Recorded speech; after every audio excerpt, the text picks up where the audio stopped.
Halo teman-teman, saya harap Anda semua dan keluarga dalam keadaan sehat dan bahagia menjalani masa-masa karantina yang masih berlangsung beberapa saat ini. Materi video saya kali ini adalah tentang sesuatu yang sangat penting kita tahu di masa krisis ini, juga di masa setelah selesai krisis. Saya beri judul, berinvestasi di saat krisis. Kata investasi sering diidentikan dan dekat dengan hal-hal yang sifatnya kebendaan. Misalnya, berinvestasi di properti, berinvestasi di saham, berinvestasi di emas. Seolah-olah kata investasi itu identik dengan hal-hal yang sifatnya keuangan dan ekonomi.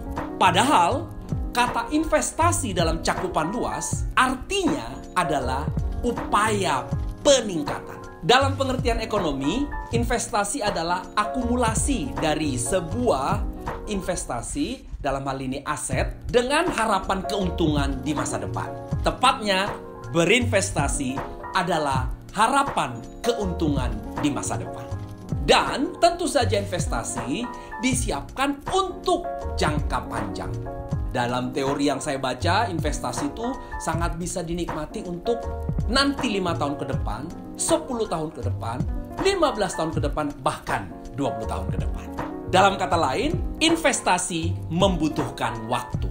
Ini berarti harapan keuntungan yang kita inginkan tidak bisa terjadi pada hari atau mungkin bulan di mana Anda berinvestasi. Teman-teman, dalam situasi seperti yang kita alami saat ini, di saat kita tidak bisa melakukan kegiatan kita seperti biasa di luar, kita diminta untuk siap dan berdiam di rumah.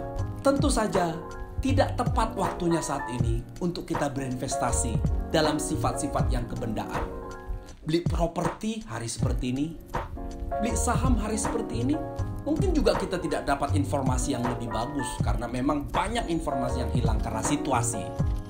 Tetapi saat berinvestasi yang terbaik justru ada di rumah, yang sifatnya berinvestasi dalam diri sendiri. Dan hasil dari investasi diri ini kita bisa rasakan nanti bukan hanya setelah masa karantina ini selesai, tapi juga di masa-masa yang lebih jauh.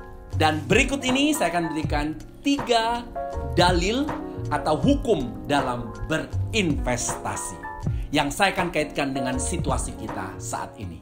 Hukum pertama, berinvestasilah di waktu yang tepat. Teman-teman, kalau Anda ingin menginvestasikan uang Anda di sebuah proyek apartemen, kapan Anda akan membeli apartemen itu? Apakah menunggu apartemennya terjual 90% atau jauh sebelum ada proses penjualan? Tentu Anda memilih yang kedua. Saat Anda mendengar akan dibangun, saat Anda melihat komitmennya pengembangnya sudah terlihat dalam bentuk gambar, bangunan, perizinan, dan segala hal Anda cek sebelum berdiri, bahkan sebelum terjual, Anda sudah berinvestasi secepat mungkin. Nah, situasi saat ini adalah situasi yang tepat untuk kita menginvestasikan waktu kita, energi kita untuk diri kita. Membaca buku, melihat beberapa keterampilan-keterampilan, melakukan press conference, meeting-meeting, training, dan lain-lain. Waktunya sangat tepat. Jadi, investasi terbaik di masa krisis adalah investasi terhadap diri sendiri karena waktunya sangat-sangat tepat. Hukum kedua, berinvestasilah di bidang yang Anda kuasai. 2 hari lalu seseorang bertanya kepada saya melalui DM di Instagram, "Bang Jaja, saya ingin menjadi motivator atau menjadi trainer seperti Bang Jaja. Hidupnya rasanya enak sekali, keliling ke sana kemari, mengajar seru setiap hari. Saya melihat Instagram Bang Jaja, YouTube Bang Jaja, situasi mengajar sangat menyenangkan. Bagaimana caranya Bang supaya saya bisa seperti apa?" Lalu saya lihat masa kerja anak muda ini. Anda tahu masa kerjanya masih berapa lama? Baru 2 tahun. Lalu saya dengan bersemangat menyambut anak muda itu mengatakan, berinvestasilah di masa kerjamu.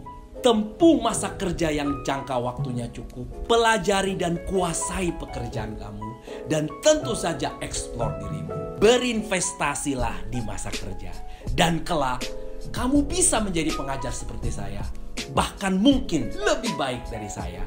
Karena kau sudah mendengar investasi ini jauh sebelum masa kerjamu sudah panjang. Begitu juga dengan kita, kalau kita suka buku-buku mengenai sales, itu investasi yang baik buat kita.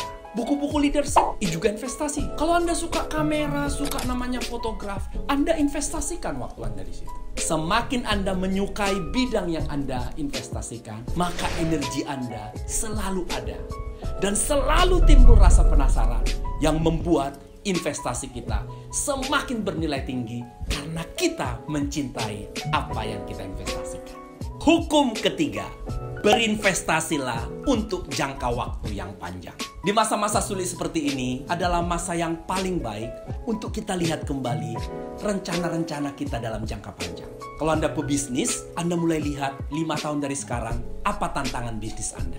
Kalau Anda orang kantoran, Anda lihat tantangan di perusahaan di mana Anda bekerja 5-10 tahun ke depan. Apa? Ternyata Anda melihat kemampuan menguasai teknologi, kemampuan presentasi, kemampuan membidangi bidang-bidang sales. Ternyata itu adalah tantangan profesi Anda di masa depan. Jadi belajarlah di masa sulit ini untuk hasil jangka panjang di masa tantangan itu muncul. Seringkali tanpa sadar kita merasa kalau kita membaca atau mengalami sesuatu, kita merasa nampaknya saya pernah di situasi seperti ini. Itu terjadi karena apa? Di masa-masa lalu, Anda pernah membaca satu buku, membaca satu artikel yang Anda sangat resapi, Anda sangat kuasai. Tiba-tiba kejadian di bacaan tulisan itu muncul. Lalu Anda merasa, kok sepertinya saya pernah mengalami, padahal karena membaca. Otak manusia akan menyimpan segala sesuatu yang dia baca, yang dia serapi, dan di saatnya tiba, dia terrecall kembali. Itu investasi yang jangka panjang. Jadi teman-teman, ada 3 hal yang saya sudah bagi buat Anda. Semoga itu membuat kita bersemangat menggunakan waktu di masa krisis ini. Karena kita sadar, ternyata masa krisis adalah masa yang terbaik untuk berinvestasi pada diri sendiri. Jadi saya mengingat sebuah quote yang mengatakan, di masa krisis, seseorang bertumbuh dan terbang dengan sayap-sayapnya, sementara orang lain perlu tongkat untuk penyangga. Mari teman-teman, kembangkan, kepakkan sayap Anda di masa depan dengan mengisi diri di masa sekarang. Semoga video ini bermanfaat buat Anda semua, bukan hanya mengisi masa-masa karantina kita, tetapi juga untuk melihat bahwa sesuatu di masa depan perlu saya siapkan hari ini. Selamat mengisi diri, selamat berinvestasi, tetap tinggal di rumah, dan video-video yang saya punya ini Anda bisa bagikan kepada orang, saudara, sahabat Anda, supaya kita sama-sama dikuatkan. Jangan lupa subscribe, lalu Anda juga bisa menemui saya di banyak media sosial saya di deskripsi dari video ini. Sampai jumpa pada tema-tema video berikutnya, dan saya senang jika Anda kasih masukan materi-materi apa yang Anda perlukan. Terima kasih banyak.